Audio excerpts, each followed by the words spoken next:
There isn't any ingredient as deadly what you are consuming right now. There's renewed debate this morning about the health effects of sugar on millions of Americans. Is starting to find that sugar, the way many people are eating it today, is a toxin. It's been called dangerous, it's been called addictive, and it's in almost everything we eat, sugar. And it doesn't help that it's in everything you eat. Cereal, drinks, snacks. Why is that? Is it because society markets only us consumers to know what's healthy or not? Or is it because corporations only view us as another dollar to make?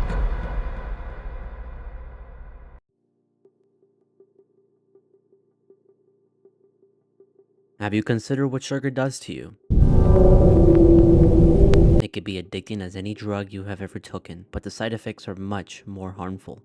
Type 2 diabetes, hypertension, lipid problems, cardiovascular disease, cancer, dementia. Insulin, ever heard of it? What is insulin resistance and why does it cause fatigue, cravings, and weight gain? True killer of a hormone. And what does it do? Inviting an early death to take part of your life. Brain fog, weight gain, mellitus. Is this something that you want? How does one counter this? What are some ways that we can then reduce our sugar intake? Well, I think when you're talking about reducing it, you're talking really about retraining the American taste bud. In a world of consumerism, what is one thing you and I are in common? We're Homo sapiens.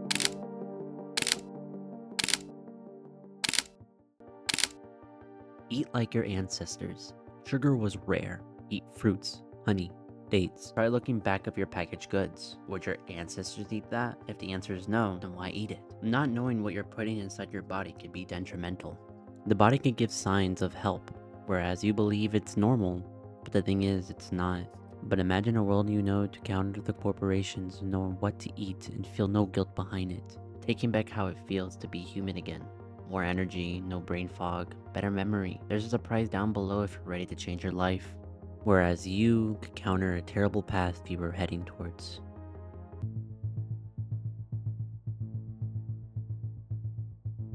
Around 1980, obesity increased. This also explains the dietary guidelines for America was released at that time.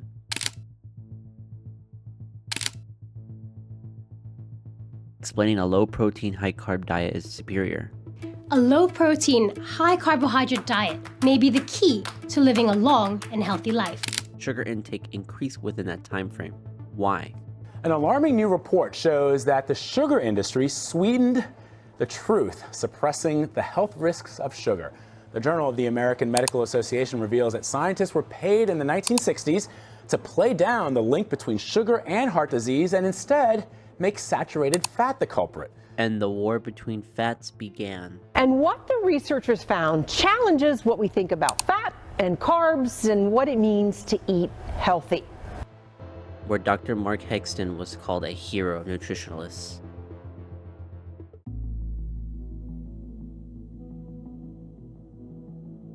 Sugar is in everything you eat.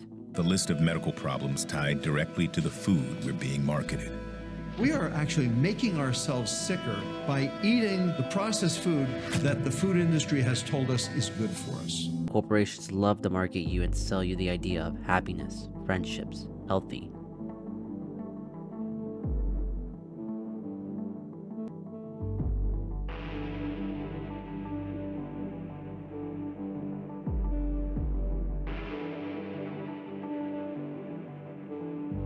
Making you buy and keep coming for more, realizing that you just made them wealthier.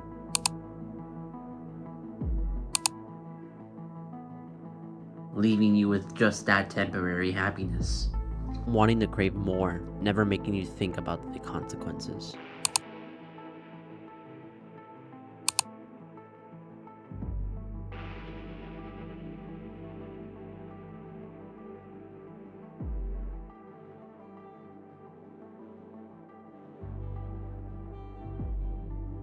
Your daily intake is 25 grams. Sugar was never meant to be exploited. The report suggests the sugar industry played down the hazards of sugar for decades. Don Daylor has more on these allegations of sweet deception. The one about the sugar cane. On TV, the sugar industry used jingles to attract consumers. Island kids all love that cane. So avoid any processed goods and live the life that you were supposed to be.